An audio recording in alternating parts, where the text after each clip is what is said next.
So apa tu ugly duckling stage? Dalam bahasa Melayu dia tak adalah, tapi kalau kita direct translate, maksud dia peringkat itik yang hodoh.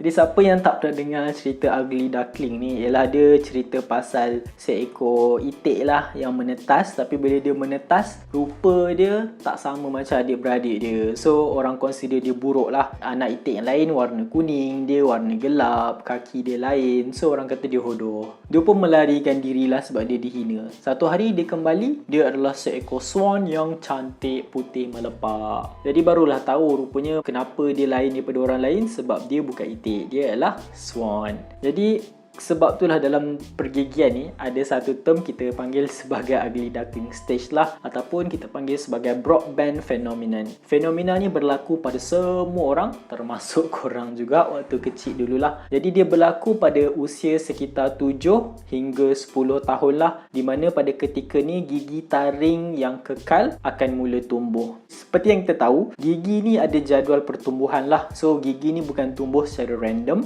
Gigi ni akan ikut giliran untuk tumbuh dalam mulut. So pada usia 7-8 tahun macam tu, gigi kacip utama di tengah ni akan tumbuh, dan gigi kacip kecil di tepi pun akan tumbuh. Keempat-empat gigi kacip atas kita dah ada. So bila gigi kacip atas kita dah ada, gigi taring akan mula tumbuh daripada dalam gusi. So ini contohnya gigi taring sebelah kanan. Apa yang akan berlaku ialah dia akan tumbuh dan dia akan apply force dekat akar gigi kacip yang kecil di sebelah kanan. Ni sebelah kanan lah, sebelah kiri pun benda yang sama.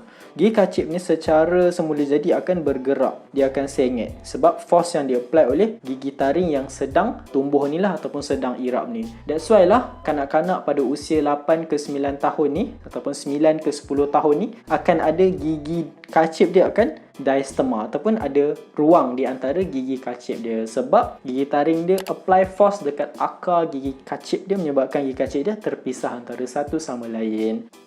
So ibu bapa akan concern bila nampak anak-anak dia ada gigi yang jarang lah. So dia akan datang ke klinik pergigian, ataupun dia akan pergi even ke ortodontis untuk pasangkan braces untuk anak dia umur 10 tahun tu kan. Jadi sebenarnya benda ni adalah benda yang sementara. Sebab tu nama lain dia ialah self-correcting anomalies lah, ataupun perubahan yang boleh dibaiki sendiri. So apa berlaku? Bila gigi taring ni terus tumbuh ataupun irap, force yang dia akan apply dekat root tu akan slowly hilang dan pergi ke depan. So daripada dia kena akar, dia sengit dan menjadi jarang. Bila dia mula tumbuh keluar, dia akan tolak balik gigi kacip tu rapat kembali dengan gigi sebelah dia. So masalah ni akan selesai. That's why lah benda ni tak perlu dirisaukan lah oleh ibu bapa. So dalam stage ni, sebab tu lah orang panggil ugly duckling, sebab agak hodoh. So siapa-siapa yang rasa diri dia tak pernah hodoh tu, bolehlah cari balik gambar lama-lama tu, nampak lah gigi tu jarak.